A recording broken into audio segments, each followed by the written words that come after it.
প্রীতম, হ্যাঁ ভাই। তুমি এরকম মন মরা হয়ে থাকো কেন? তোমার কি আমগুলোকে থাকে কি ভাল লাগতেছে না? না এরকম কিছু না। তুমি কি কমফোর্ট ফিল করতেছো না আমাদের সাথে থাকে এই হাউসে? না ওরকম কিছু না ভাই। তাহলে যে এত বড় বড় দাড়ি রাখছো, এত বড় বড় দাড়ি রেখে মনে করতেছো কি তুমি ওই ফিরে আইবো তোমার কাছে?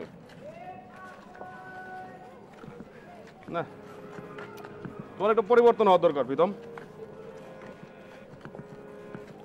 শুনো, এই যে বড় বড় দাড়ি রাখছো, দাড়ি রেখে নিজের বয়স বাড়ায় ফেলাইছো, ঠিক না? তবে দাড়িগুলো কাটাও, দাড়ি কাটাও, একটু পরিবর্তন হও, নিজেরাও পরিবর্তন করো, স্পিড বাড়বো ভাই। আর ওই মেয়ে রাস্তাঘাটে তোমার দেখলে তোমার মনে করবো যে না, পোলা মনে হয় খুব দুঃখে আছে। দাড়ি কাটালে কিন্তু ও জেলাস ফিল করবে। এই বয়সে দাড়ি রেখে দিছো, কত আর বয়স হয়েছে? 24-25 বছর বয়স হয়েছে। এমনই বয়স্কতা সাপ ফালাই দিতেছে। আর বয়স হলে কি করবা মিয়া? হাজার চেষ্টা করে কিন্তু তখন আর বয়স ফিরে আনতে পারবে না। চলো এক কাজ করি, আজকে তোমার দাড়ি দুড়ি কাটায় ফ্রেশ করে ফেলাই, ভাল লাগবে। চলো। যেহেতু কথা কম করবি, এটা কোনো স্বাভাবিক খেলা না। হ্যাঁ হ্যালো, কথা বল। কি তো হইতেছে? খেলতেছি। তুই এটা জুয়া খেলতেছ নাকি তা? জুয়া খেলতে না। আমরা এই যে মাথা ঝুলে কইতেছে হ্যাঁ খেলতেছে জুয়া, আর তুমি কই এমনি খেলতেছ? কানে কম না, আমরা কি জুয়া খেলতেছি না? না না, জুয়া খেলতেছি না, আমরা কাঠ খেলতেছি। আচ্ছা ভাই, তুমি নিজে হইলে একটা সিনিয়র মানুষ, হ্যাঁ নিজে সিনিয়র, এতে ছোট ছোট গুলো নষ্ট করতেছে, এটা জুয়া খেলা শিখাইতেছে, এটা কোনো কথা? আপনি আপনি এগুলি কি করতেছেন? আর সিনিয়র জুনিয়র বলে তো কিছু নাই। হাউজে সিনিয়র জুনিয়র বলে কিছু নাই, এনে সকলে বাই ব্রাদার। বাই ব্রাদারের মধ্যে সিনিয়র জুনিয়র বলে কিছু নাই। এনে ক্রিয়েটিভ কাজ করি আমরা। ভাই বেড়াদার কি, এটা তো কোনো পরিবেশ নাই, এটা তো তোমরা একটা ক্লাব বানাইছো, ক্লাব বড় হচ্ছে খারাপ, এটা এটা শুটিং হাউস তো কেউ কইতো না, এটা তো কাজের কোনো পরিবেশ নাই। আপনি খেলবেন নি? এই আমি কি খেলবো? আমি আমার আবার জিগাও মিয়া, তোমরা বাইরে যাও, তোমরা ফুটবল খেলো, ক্রিকেট খেলো, মন হয় তোমরা ব্যাডমিন্টন খেলো, এই ছেলে টাস খেল পায় না। আপনি এই ওয়েদার মধ্যে আমরা ফুটবল খেলবো গিয়া? সাউথ আফ্রিকা এবার খেলা।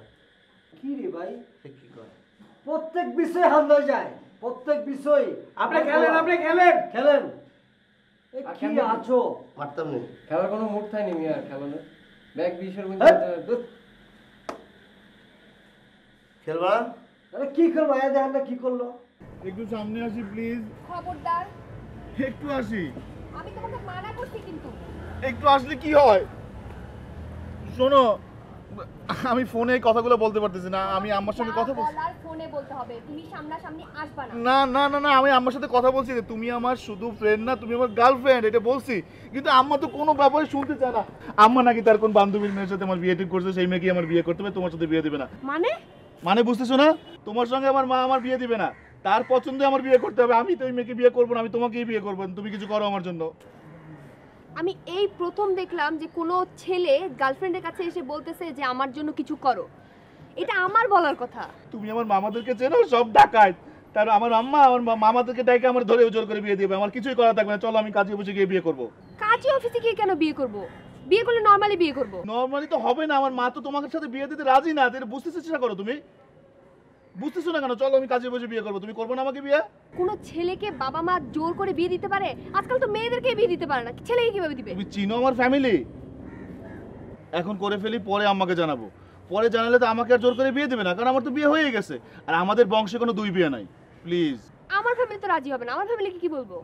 আমার আম্মা ঠান্ডা হয়ে গেলে আমার আম্মা মামা এদেরকে তোমার ফ্যামিলিতে পাঠাবো, তারপর তারা কথা বলে জিনিসটা মানে সেটেল করে নেবে। এটা কোনো সমস্যা? প্লিজ আর না করো না, চলো তাহলে বিয়ে করে এখন ফেলি। করো এটা। এখন তো আমি আনম্যারিড, এখন তো আমাকে জোর করে বিয়ে দিতে পারবে। তখন তো আমি ম্যারিড থাকবো, তোমার সঙ্গে বিয়ে হয়ে যাবে। তখন তো আমার অনেক কিছু বলার থাকবে, বুঝো না তুমি? এখন করব? হ্যাঁ, টাইম নেই তো, কারণ আম্মা তো যে কোনো সময় আমায় ধরে বিয়ে দিতে পারে। কি চুপ করে থাকলে কেন? টেনশন লাগতেছে। কিসের টেনশন? বিয়ে করতে আবার টেনশন লাগে নাকি? করে ফেললে দেখবা সব টেনশন ঠিক হয়ে গেছে। চলো।